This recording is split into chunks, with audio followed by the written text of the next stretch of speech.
नमस्कार दोस्तों, स्वागत है आपका मेरे YouTube चैनल मेरे साथ देश की बात के अंदर। प्राचीन हिंदू ग्रंथों में वर्णित 7 समुद्र अब हमें मिल गए हैं। जी हाँ, आपने सही सुना। हिंदू पुराणों में वर्णित 7 समुद्र जैसे दूध का समुद्र, मदिरा का समुद्र, गन्ने का समुद्र, दही का समुद्र, घी का समुद्र, ये सभी समुद्र आज के समय में हमें मिल गए हैं। और सबसे ज्यादा आश्चर्य की बात यह है कि ये महान समुद्र जिनका वर्णन हमारे ऋषियों ने हजारों साल पहले किया था, वो बिल्कुल वैसी ही विशेषताओं के साथ आधुनिक दुनिया में मौजूद हैं। लेकिन दही का समुद्र, दूध का समुद्र, मदिरा का समुद्र जैसी इन समुद्रों की विशेषताओं का महत्व है इससे कहीं ज्यादा। आपको ये जानकर आश्चर्य होगा कि ये महान समुद्र गूगल मैप्स में भी मौजूद हैं और जो आज भी मौजूद हैं। क्योंकि पुराणों क्योंकि अगर पुराणों में लिखे 7 समुद्र वास्तव में मौजूद हैं तो हमें ये पता होना चाहिए कि ये आधुनिक मानचित्र पर कहाँ स्थित है। और ये यही वो जानकारी जो इतिहासकारों ने आपसे छिपाई, हमसे छिपाई। यहाँ तक कि जब पुराण और महाभारत जैसे हिंदू ग्रंथों में इनका स्पष्ट वर्णन मिलता है तब भी इतिहासकारों ने इसे झूठ बताकर नकार दिया।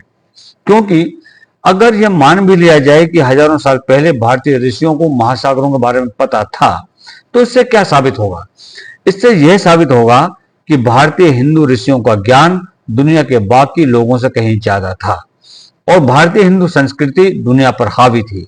और यही वह बात है जिसे पश्चिमी इतिहासकार और भारत में कुछ एजेंडा चलाने वाले इतिहासकार का जो समूह है वो स्वीकार नहीं करना चाहते। उन्होंने इसे मिथ्या कहा, झूठ कहा, इसे कहानी बताया और इसे कभी गंभीरता से नहीं लिया। लेकिन अब जब आधुनिक विज्ञान इन 7 समुद्र के अस्तित्व की पुष्टि कर रहा है तब भी ये इतिहासकार चुप हैं। तो अब सवाल यह है कि क्या ये एक महज संयोग था? क्या ये सब एक महज कल्पना थी या इतिहास का सबसे बड़ा छिपाया हुआ सच? लेकिन सवाल यह है कि हमारे ऋषियों को ये जानकारी मिली कैसे? क्या हमारे पूर्वजों के पास कोई ऐसी दूरदृष्टि थी जो आधुनिक विज्ञान से परे थी? क्योंकि सोचिए, हजारों साल पहले जब कोई ग्रह नहीं थे, कोई वैज्ञानिक उपकरण नहीं थे, तब हमारे ऋषियों ने ही अपनी प्राकृतिक ब्रह्मांडीय शक्ति से विभिन्न प्रकार के महासागरों की पहचान की थी। इस वीडियो में हम 7 समुद्रों की सही स्थिति, उनके वैज्ञानिक प्रमाण और इतिहासकारों द्वारा हमसे छिपाया गया झूठ उसको उजागर करेंगे। इसलिए वीडियो को अंत तक देखिए, क्योंकि हम जो बताने जा रहे हैं वे आपकी सोच को पूरी तरह से बदल देगा। तो सबसे पहला सवाल जो मन में आता है वह यह है कि समुद्र दूध, शराब का समुद्र दही, घी या घी से कैसे भरा जा सकता है? क्या ये सब सिर्फ एक कल्पना है? क्या हमारे ऋषि इतने भोले थे कि उन्हें यह भी नहीं पता था कि समुद्र का पानी खारा है? लेकिन दोस्तों, शायद हमारी सोच गलत है, क्योंकि उन ऋषियों की बुद्धि और ज्ञान सर्वोच्च कोटि का था। लेकिन दोष हमारे समय की आधुनिक समझ का है। हमारे ऋषि महासागरों को उनके भौतिक स्वरूप, बनावट और गुणों के आधार पर नाम देते थे। उदाहरण के लिए क्षीर सागर, जिसका पानी दूध की तरह सफेद और चमकीला है। दही सागर, जिसका पानी गाढ़ा और घना है। सर्पी सागर, जिसका पानी घी की तरह मलाईदार और चिकना है। लवण सागर, जिसका पानी आज के खारे पानी की तरह खारा है। अब सवाल उठता है कि अगर क्षीर सागर वो सच में था तो आज के नक्शे पर कहां है? महाभारत के भीष्म पर्व में कहा गया है, क्षीरो दम प्रत्यय सका सका दीप प्रकाश प्रकीर्तित, यानी क्षीर सागर जो दूध के समुद्र से घिरा हुआ है और जहां भरपूर पेड़ पौधे हैं, वही द्वीप शक द्वीप के नाम से प्रसिद्ध है। तो दोस्तों, शक द्वीप यानी आज का अफ्रीका महाद्वीप, एक तरफ अटलांटिक महासागर है तो दूसरी तरफ हिंद महासागर और अरब सागर। अटलांटिक और हिंद महासागर में एक बहुत ही खास और रहस्यमय घटना देखी गई है जिसे मिल्की सीज फेनोमेनन कहा जाता है। तो ये मिल्की सीज फेनोमेनन क्या है? समुद्र का एक बड़ा हिस्सा कभी कभी 1 लाख वर्ग किलोमीटर तक रात के अंधेरे में दूध या सफेद चमकता है। इतने चमक के इसे सैटेलाइट से भी देखा जा सकता है। ये बायोल्यूमिनेसेंट बैक्टीरिया की वजह से चमकता है और ये चमक 40 दिनों तक जारी रह सकती है। जी हाँ, इस घटना को विज्ञान में मिल्की सी फेनोमेनन कहा जाता है और ये कोई नई बात नहीं है। 1600 में कैप्टन विलियम किलिंग ने अपने जहाज के जर्नल में इस मिल्की सी का जिक्र किया था। स्थान पूर्वी अफ्रीका के पास केप बार्डा। 1977 में कैप्टन न्यूलैंड ने रॉयल सोसाइटी में पहली बार इस पर वैज्ञानिक लेख पढ़ा और कहा कि शायद ये किसी जानवर की प्रजाति की वजह से समुद्री दूध जैसा दिखता है। 1800 में समुद्र के किनारे रहने वाले नाविकों ने इसे मिल्क सी कहा। डच में इसका मतलब दूधिया समुद्र होता है। 1985 में पहली बार वैज्ञानिकों ने दूधिया और मिल्की सागर के बीच सीधे बायोल्यूमिनेसेंट बैक्टीरिया की पहचान की, यानी समुद्र की चमक का की असली वजह बैक्टीरिया को बताया गया। 21वीं सदी में 2005 में पहली बार वैज्ञानिकों ने दूधिया समुद्र के बीच सीधे बायोल्यूमिनेसेंट बैक्टीरिया की पहचान की।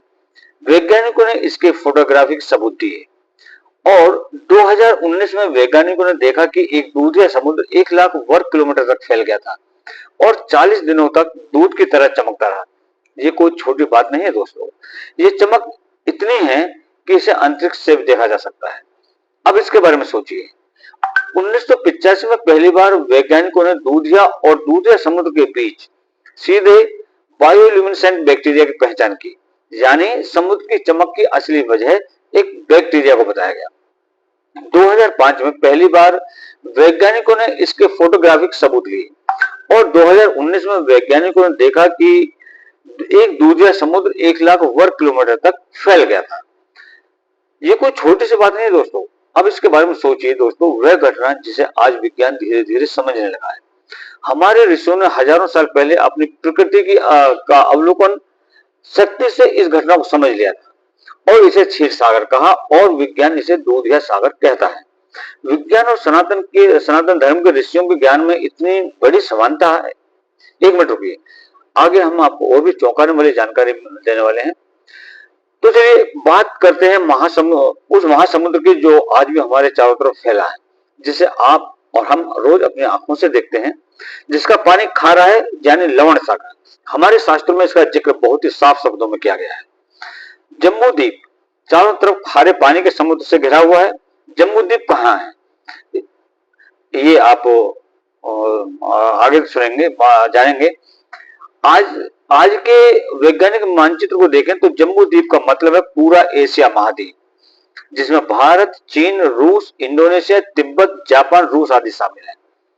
और यह पूरा महाद्वीप 3 तरफ से घिरा हुआ है, अरब सागर, बंगाल सागर, दक्षिण चीन सागर और हिंद महासागर। और इनका पानी क्या है? खारा, मतलब खारा। अब जरा सोचिए, आज के विज्ञान के महासमुद्र का खारा जल निकाय कहते हैं। इसे हमारे ऋषियों ने हजारों साल पहले से भी एक शब्द में कहा था, लवण सागर।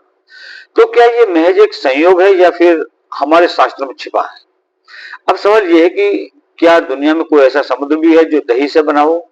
अब ये जाहिर सी बात है, आपको दही कहीं नहीं मिलेगा, लेकिन अपनी सोच को थोड़ा तेज कीजिए, क्योंकि ये एक पहेली है और इसका जवाब इसके पीछे की परतों में छिपा है।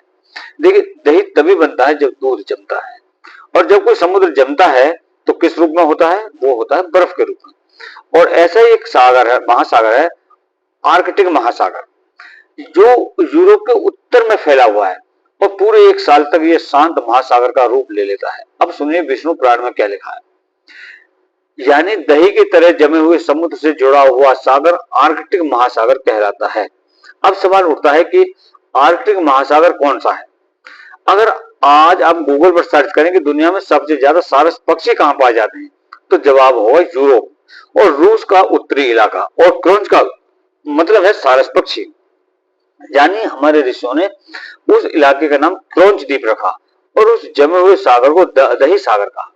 अब सोचिए, जिस आर्कटिक महासागर को विज्ञान और परमाफ्रोस्ट ड्रोन कहते हैं, हमारे ऋषियों ने इस महासागर के लिए एकदम सही शब्द दही सागर दिया, यानी जमा हुआ सागर। तो इस समानता को कल्पना कहना बताता है कि इतिहासकार सनातन धर्म से कितना डरते हैं। तो अब बात करते हैं उस सागर की जिसे हमारे ऋषियों ने स्वदु जल सागर, यानी मीठे पानी का सागर कहा। अब आप कहेंगे कि भाई ये कैसे संभव है? सागर का पानी तो हमेशा खारा होता है, लेकिन ये हमारे शास्त्रों और हमारे ऋषियों की दूरदर्शिता का कमाल है। भगवत पुराण में स्पष्ट लिखा है कि स्वादुद केना संयुक्त पुष्कर द्वीप उच्चते, यानी मीठे पानी से जुड़ा हुआ पुष्कर द्वीप कहलाता है। अब ध्यान दें कि यह पुष्कर द्वीप कोई और नहीं बल्कि आज का उत्तरी अमेरिका महाद्वीप है, और ये मीठे पानी के विश्व के सबसे बड़े विस्तार ग्रेट लेक्स यानी महान झीलों की श्रृंखला से जुड़ा हुआ है। इनमें से लेक सुपीरियर इतनी विशाल है कि कोई भी इसे देखकर इसे महासागर ही समझेगा। इसकी चौड़ाई करीब 560 किलोमीटर और लंबाई 616 किलोमीटर है। इतनी बड़ी कि वैज्ञानिक भी इसे इनलैंड फ्रेश वाटर या फ्रेश वाटर सी यानी मीठे पानी का महासागर कहते हैं। और हजारों साल पहले हमारे ऋषियों ने इसे स्वादु यानी मीठे जल का महासागर कहा था। और ये उत्तरी अमेरिका का पुष्कर द्वीप इसलिए है क्योंकि संस्कृत में पुष्कर का मतलब तालाब, झील, सरोवर होता है। और ये पुष्कर द्वीप यानी उत्तरी अमेरिका में Great Lakes, Lake Superior, Lake Michigan, Erie, Ontario, Huron इत्यादि। और सिर्फ इतना ही नहीं, ग्रेट लेक्स सिस्टम पूरी तरह मीठे पानी का एक इकोसिस्टम है जिसमें धरती का 20% से ज्यादा मीठे पानी का भंडार है। लेकिन फर्क क्या है? जो उन्होंने महसूस किया, देखा और समझा, उसे अब हम सैटेलाइट से नाप रहे हैं। मीठे पानी के बाद अब बारी है उस सागर की जिसे सर्पी सागर यानी घी का सागर कहते हैं।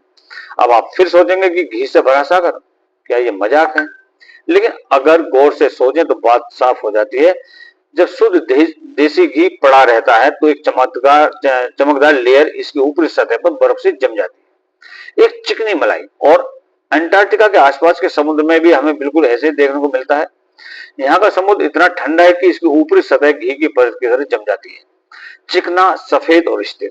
और यही वजह है कि हमारे ऋषियों ने इसे सर्पी सागर कहा है। भागवत पुराण में लिखा है कि घी के समान जल से भरा हुआ समुद्र कुशद्वीप में फैला हुआ है। अब सवाल यह है कि कुशद्वीप कौन सा है? इसका जवाब है अंटार्कटिका, क्योंकि कुश का मतलब सूखा और बंजर इलाका जहां कोई वनस्पति नहीं होती है। और अंटार्कटिका इसका एक जीता जागता उदाहरण है। पूरे साल ये बर्फ से ढका रहता है, जीवन के लगभग असंभव। और पेड़ जीवन यहाँ पर बिल्कुल नहीं है, और पेड़ पौधों के नाम पर ही शून्य है। आज की वैज्ञानिक भाषा में इसे ठंडा रेगिस्तान कहते हैं और इसे ही हमारे ऋषियों ने कुशद्वीप कहा था। अब बात करते हैं इक्षु सागर की, कि यानी गन्ने के रस के समान का समुद्र। अब इसका नाम सुनकर आपको लगेगा कि मीठे पानी की बात है, जैसे रस से भरा समुद्र। लेकिन असली बात इसका स्वाद नहीं बल्कि इसका रंग है। इक्षु सागर का मतलब है कि एक ऐसा समुद्र जिसका रंग गन्ने के रंग के जैसा हो, यानी हल्का हरा और थोड़ा मैला। विष्णु पुराण में लिखा है कि गन्ने के रस जैसे रस से भरा समुद्र चारों तरफ से कुशद्वीप से घिरा हुआ है। अब सवाल यह है कि कुशद्वीप कौन सा है? इसका जवाब है ऑस्ट्रेलिया। क्यों? क्योंकि संस्कृत में कुश को गूलर का पेड़ कहते हैं और ऐसे पेड़ ऑस्ट्रेलिया में पाए जाते हैं। अब अगर ऑस्ट्रेलिया के आसपास के समुद्रों की बात करें तो वैज्ञानिकों के मुताबिक कई बार यहाँ का समुद्र हल्का हरा दिखाई देता है, बिल्कुल गन्ने के रस के जैसा। 2019 में ऑस्ट्रेलिया के क्वींसलैंड में भारी बारिश हुई थी। जब बाढ़ का पानी समुद्र में मिला तो उसमें भरपूर मात्रा में पोषक तत्व थे। इन पोषक तत्वों की वजह से समुद्र में फाइटोप्लैंक्टन की संख्या बढ़ गई, जिसकी वजह से समुद्र का रंग हरा हो गया। और ये सब सैटेलाइट इमेज से साफ तौर पर देखा गया। और इतना ही नहीं, ऑस्ट्रेलिया के आसपास का तटीय क्षेत्र अक्सर तलछट के प्रभाव, जैविक गतिविधि और नदी के निर्वहन के कारण हरे रंग में बदल जाता है। यानी आज हम वैज्ञानिक उपग्रह डेटा से जो समझ पा रहे हैं वही बात हमारे ऋषियों ने हजारों साल पहले अपने ग्रंथों में लिखी थी कि यह समुद्र गन्ने के रस जैसा दिखता है और इसलिए इसे इक्षु रस सागर कहा गया। अब अगला समुद्र जिसके बारे में हमारे ऋषियों ने बात की वह है सुरा सागर। कुछ लोगों को लग सकता है कि अगर हमें वाकई शराब का ऐसा समुद्र मिल जाए तो फिर हम बोतल क्यों खरीदें? लेकिन रुकिए, ये नशे की बात नहीं बल्कि इसका रंग और प्रभाव की बात है। गरुड़ पुराण में लिखा कि सुरा सागर संयुक्ता सालमल द्वीप उच्यते, जिसका मतलब है कि सुरा सागर यानी शराब जैसा पानी सालमल द्वीप है। और अगर आज की दुनिया को देखें तो ये सालमल द्वीप कोई और नहीं बल्कि दक्षिणी अमेरिका का महाद्वीप है। अब असली विस्फोट पर आते हैं। इस क्षेत्र में समुद्र के पानी में जो घटना होती है उसे रेड टाइड ब्लूम कहते हैं। और नाम पर मत जाइए, ये फूलों की बारिश नहीं है, ये गंभीर जानलेवा घटना है जहां समुद्र में कुछ खास तरह के शैवाल इतने फैल जाते हैं कि ध्यान से देखिए वह लाल रंग, वह घनत्व और वह तरलता। कई बार से समुद्र का पानी बिल्कुल रेड वाइन या एल्कोहल जैसा लगता है, यानी समुद्र शराब के जैसा दिखता है और इसकी हवा नशे जैसी जहरीली होती है। रेड टाइड के दौरान समुद्र का पानी न सिर्फ देखने में अलग होता है बल्कि इसमें ऐसे तत्व होते हैं जो इंसानों और जानवरों के लिए हानिकारक होते हैं। यानी इसका जो असर है वो भी सुरा सागर जैसा होता है। नशा, जहरीला असर और स्वास्थ्य पर इसका असर। तो हमारे ऋषियों ने सुरा सागर किसे कहा, यह कोई कल्पना नहीं थी बल्कि ये एक समुद्री हकीकत है जिसे आज के विज्ञान ने रेड टाइड का नाम दिया है। अब बात करते हैं सालमल द्वीप की। सालमल द्वीप के सालमुल यानी सेमल के पेड़ की, जिसे अंग्रेजी में सिल्क फ्लॉस ट्री कहते हैं, और ये पेड़ दक्षिण अमेरिका में पाए जाते हैं, खासतौर पर ब्राजील, पेरू, अर्जेंटीना जैसे देशों में। तो जरा सोचिए, वनस्पति वही, समुद्र का रंग वही, उसका प्रभाव वही, तो फिर नाम भी वही क्यों नहीं। इसलिए दक्षिण अमेरिका सालमुल द्वीप है और उसके आसपास का समुद्र सुरा सागर है। तो सवाल ये नहीं है कि हमारे ऋषियों की बातों में विज्ञान था या नहीं, सवाल ये है कि हम उन्हें समझने के लायक भी हैं या नहीं। वीडियो शेयर करें, सब्सक्राइब करें, क्योंकि हम यहाँ पर कहानियां नहीं, अपनी जड़ों की सच्चाई सबूतों को लेकर आते हैं। धन्यवाद। जय हिंद, जय भारत, जय श्री राम।